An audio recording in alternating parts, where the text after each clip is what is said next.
Welcome to Harlow on Healthcare.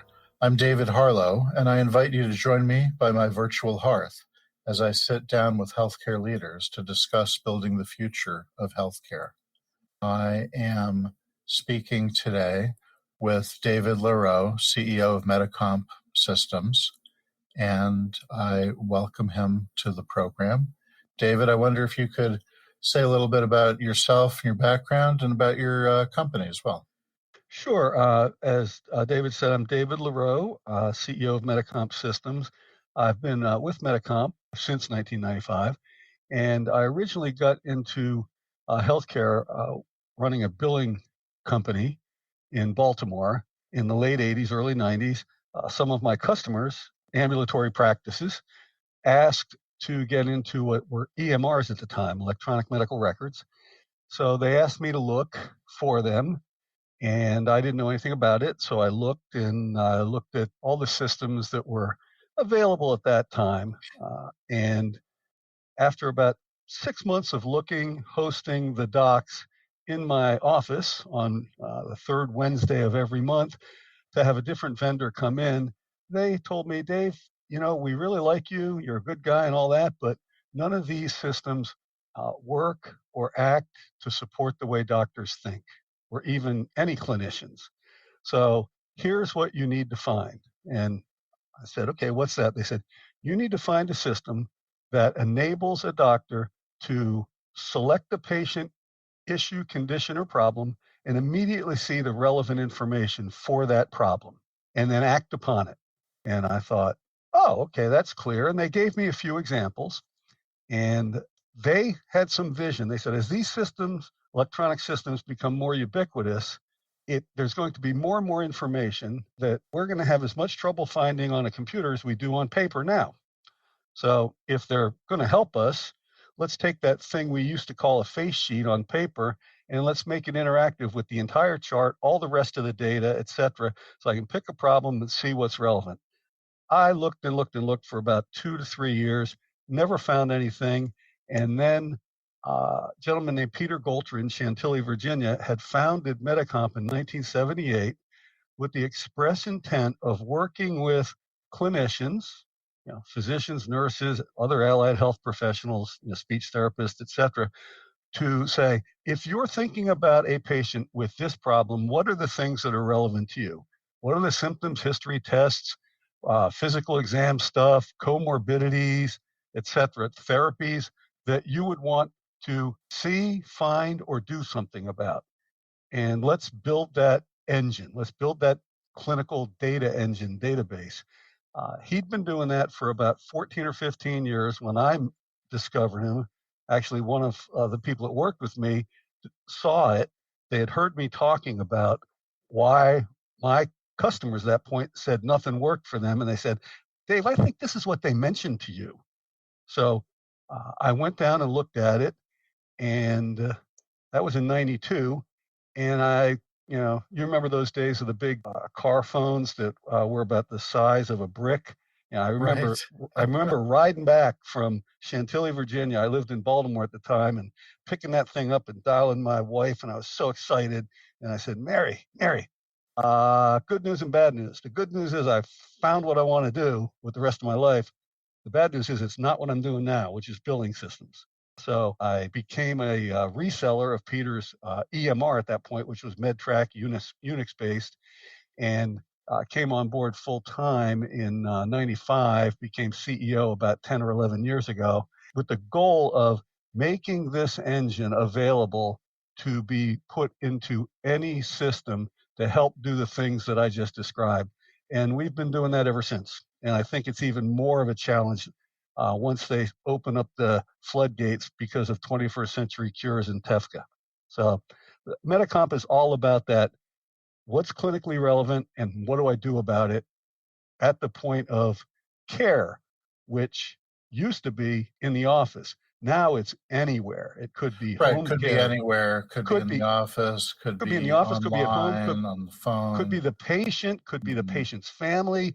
Could be community resources, especially with social determinants of health, bringing in community organizations to help provide that support for people who don't have insurance or a job. So the whole challenge, I think, has exploded. And I think COVID and our reaction to it and our inability to cope with it and to limit in-person visits has done two things. It's shown the weakness of the current system, but it's also pointed the way to what we have to do to improve care once you go from a patient physically being with a doctor and the doctor being paid for transactions to a patient being treated by a care team, probably managed by a group of doctors, nurse practitioners, clinical advocates, et cetera, and being paid for how well they do that. That's going to be a big difference. And the government has been putting in what they think will be the foundation and framework for that, but it's going to be very challenging for current systems and providers using those systems to deal with what's about to happen over the next 3 to 5 years. Right. So you're talking about a number of different challenges, and let's try to tease those apart. Number one, you're talking about challenges in terms of payment, compensation, the way the system works in terms of payment and incentives. Number two, you're talking about the way in which data is shared or not shared. And number three, you're talking about the way in which care is delivered, sort of the organization of the healthcare delivery system. These are all very closely interrelated, and it's interesting how you've sort of pulled these all together. Let's start with the question of integration of data, because there have been recently, both like very recently as we're speaking and broadly, over the past few years, a number of changes that have been made in terms of integrating data.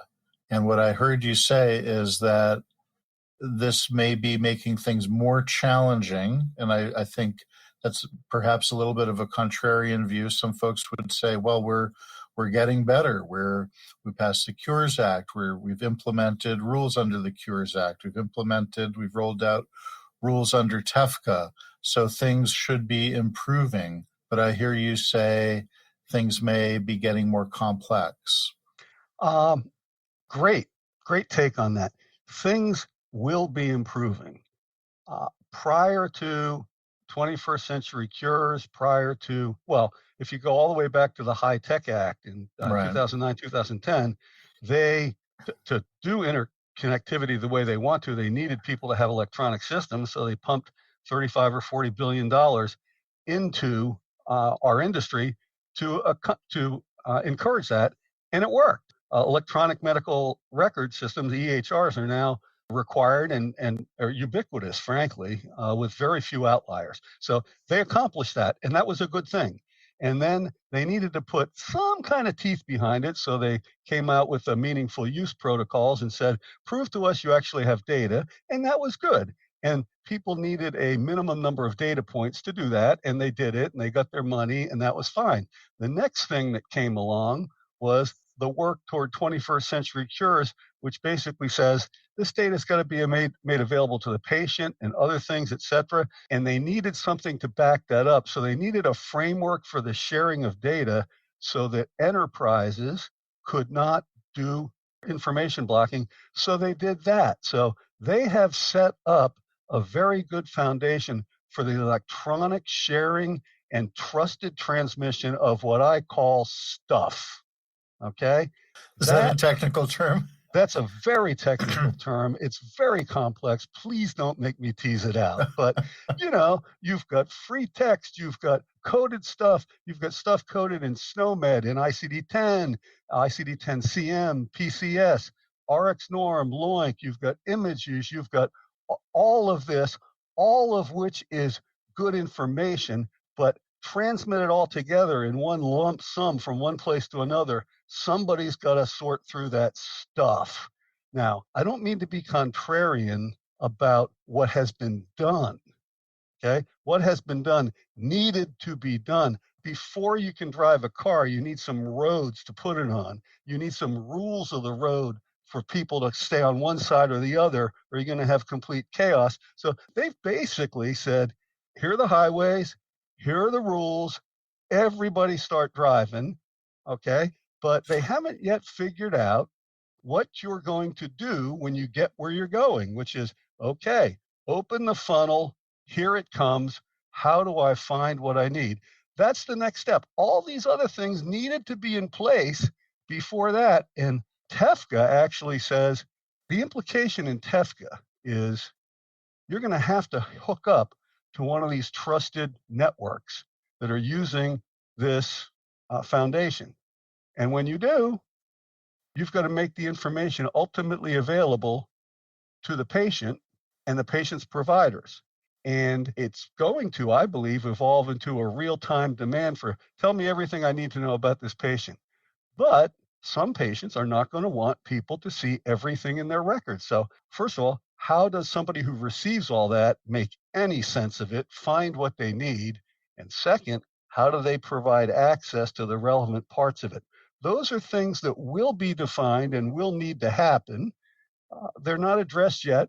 It doesn't make any sense to address them yet until you get the framework in place and the roads built and all that. And that's what they're doing with 21st Century Cures and TEFCA. So I'm really encouraged by it all. I would hate to be a provider right now on the receiving end of that dumpster of stuff that's going to come to Stuff. me. Yeah, right. Okay.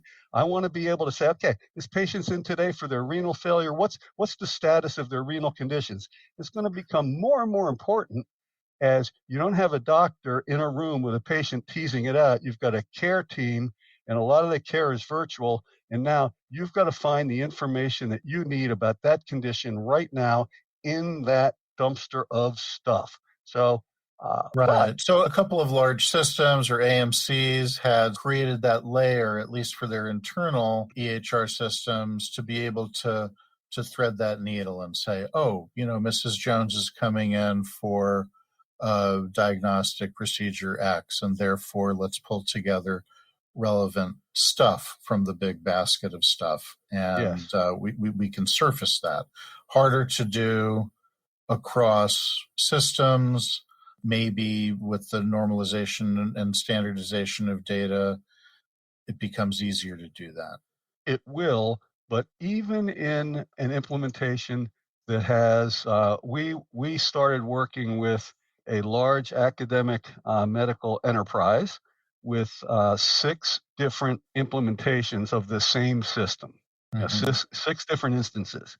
When they wanted to share lab results between systems, they could not share anything but the top 400 lab results because they all had their own catalogs and only the top 400 results were mapped to LOINC.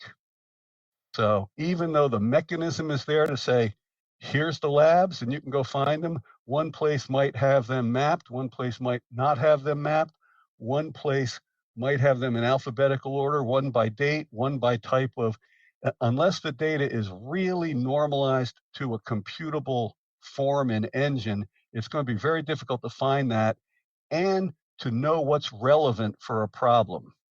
So that's kind of the world that we live in. But I'm very encouraged by the progress that's being made in the connectivity, in the governance, in the authorities, and in where I think the industry is headed. And we'll eventually get there.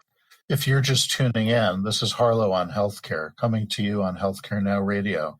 I'm David Harlow, and my guest today is David Lareau, CEO of Medicomp Systems.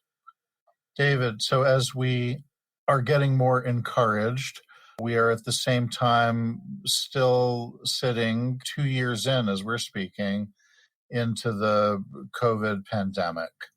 That has changed the world of healthcare. And we've started to speak a little bit about remote visits, telemedicine, telehealth more broadly. And the question is, are the information systems ready for that kind of use? Are there issues that have been brought to the surface that we weren't aware of or maybe not paying enough attention to as a result of the pandemic? Yes, we're getting ready. We're at least connecting things, but the COVID pandemic is happening and it's concurrent and overlaps with the aging of the population, people living longer with more chronic conditions, which require closer management to avoid complications and comorbidities. So, what's happened is we have discovered that it is possible, and patients, many patients, various studies say somewhere between 30 and 60%, many patients are okay with periodic physical visits with a provider to manage their conditions. But we're also finding that it requires much better sharing of data among a care team. It used to be a doctor managed care. Okay. Now, with the move to value based care, reimbursement is how well are you managing these conditions that this patient has, especially with things like Medicare Advantage? How well are you managing the conditions that this patient has? And we're going to reward you financially if you do a better job than your peers on the average. That's a simplification of the formulas, but Sure. Yeah. that's pretty much where it is. So, in order to do that, you've got to provide more care cheaper for more people with better management of conditions. So, what's happening and what COVID has sort of accelerated is hey, it's possible to do this, but it's going to require much better information sharing among a team of providers. And we're working with a couple of people who are starting up what they call virtual primary care practices. And one of them teasingly calls it virtual primarily primary care practices and they or primarily virtual primary care practices because you got to have some sort of an in-person component, but that might be provided by a home health aide, a nurse practitioner, somebody who actually goes, visits the patient. But then the data needs to be shared with the team with what's the relevant data for that visit and what do we need to do about it. So the whole thing is such a fascinating, complex mixture of things colliding in our industry. And I'm encouraged by the fact that all these systems will at least be required to be connected. So now we can start to address the problem of once you have the connections, what do you do with the information? And it's an exciting time to be in this industry. In the bad old days, we talked about hospitals without walls. Now we're talking about practices without boundaries, it seems. And even in the course of the pandemic, there's been additional experimentation on the Medicare front and elsewhere. The idea of the acute hospital at home, which is enabled by the sort of connectivity that we're talking about and data sharing that we're Absolutely. talking about. Another issue that you touched on earlier, David, is the question of social determinants of health. And I'm wondering if you could speak to how the additional data sharing, connectivity that we're talking about can be brought to bear in a positive way on reducing inequities in healthcare that are tied to social determinants of health. Yeah, absolutely. I got a couple of great examples of that. First of all, when people first started talking about, and in our industry, everybody latches onto a new buzzword, but big data, etc. And when I first started hearing social determinants of health, I was really a skeptic, and not a skeptic of the fact that it was important, but okay, fine, what are we going to do about it? And my first real interaction with this issue was back probably 15 or 18 years ago. We were working with the Department of Defense, which has our stuff in their Alta system with about 60,000 users a day out there. And we were meeting with one of the top psychiatrists in the Army. He looked at how we had designed our knowledge part for social history, which is what it used to be called, social history. And we Right. had a thing in there called habits. And Mm-hmm. everybody did 20 years ago. Habits were alcohol, habits were smoking, etc. And he said, these aren't habits. These are behavioral indicators.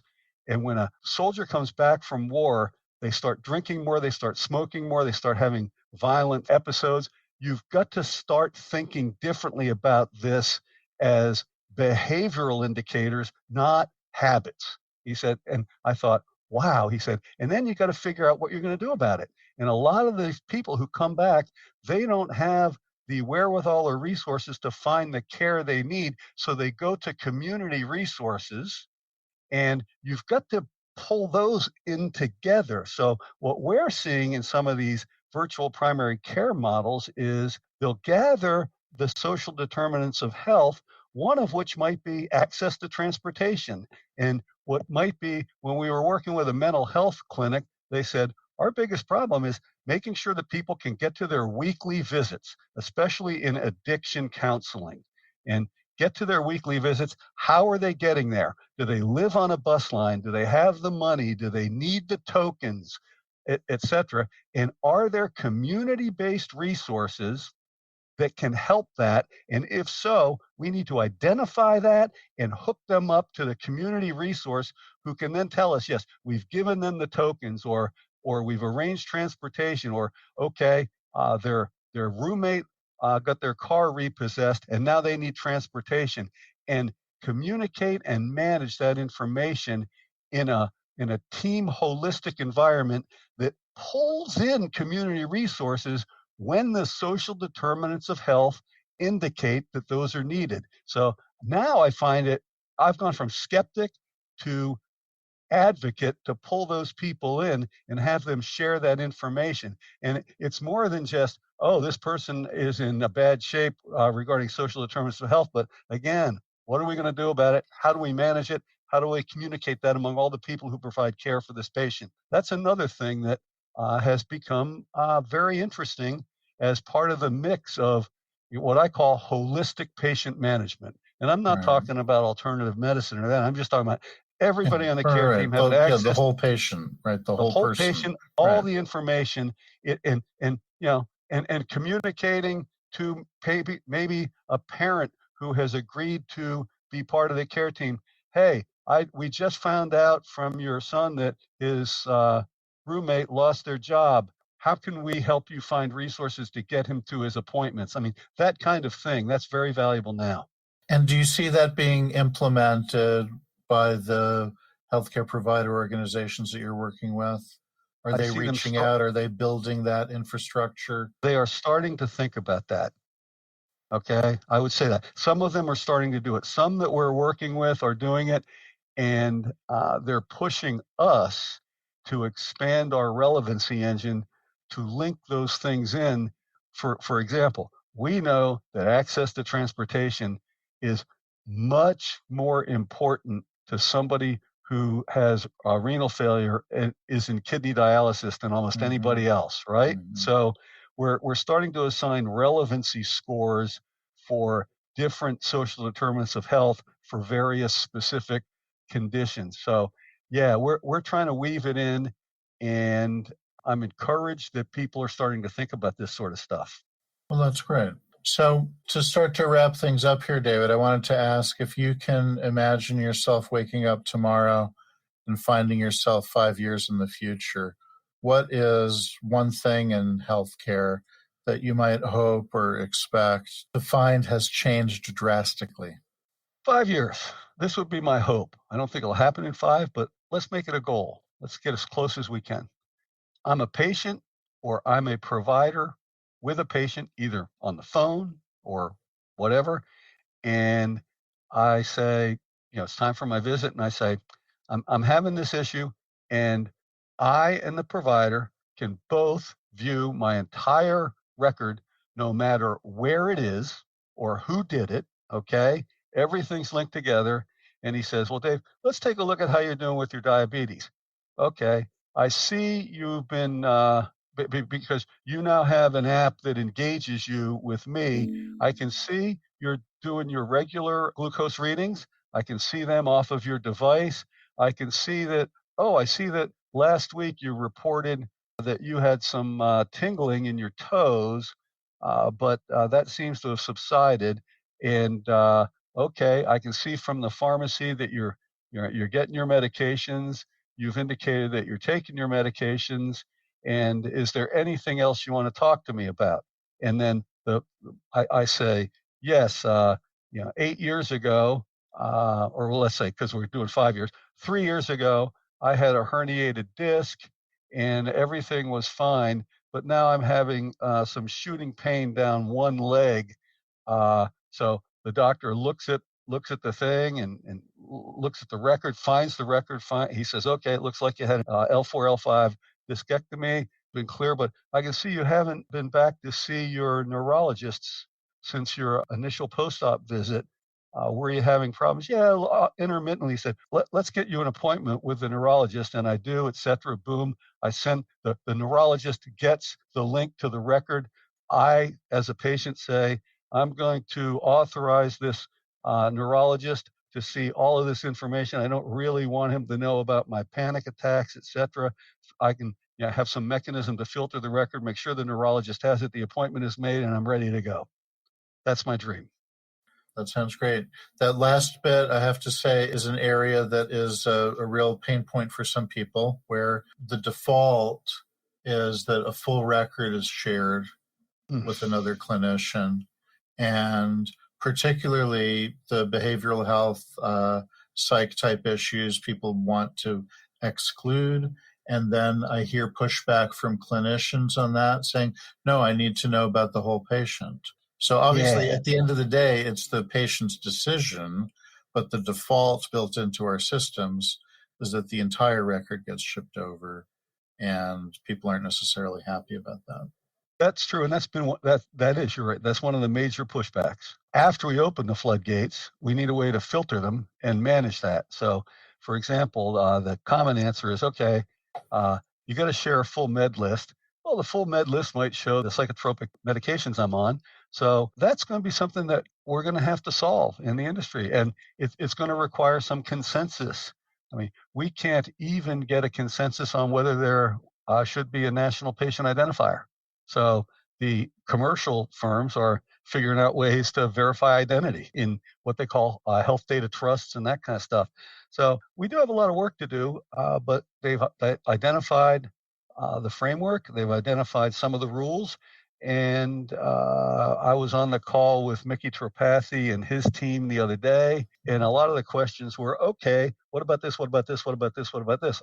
And they were all good questions. And the answer was, well, let's get the framework in place, and then let's see. We have a lot more work to do, but let's get started. Right. Have to start somewhere. Well, Thank you very much for joining me today. Thanks for having me. And of all the people I've talked to, you sound like one of the people who's most in touch with the challenges we're all going to face. So it was really enjoyable to talk to you. Thank you. Trying to keep it real here. Yep. All right. Thank you, David. You have been listening to Harlow on Healthcare. Join us at healthcarenowradio.com. Let's continue the conversation on building the future of healthcare together at #HarlowOnHC.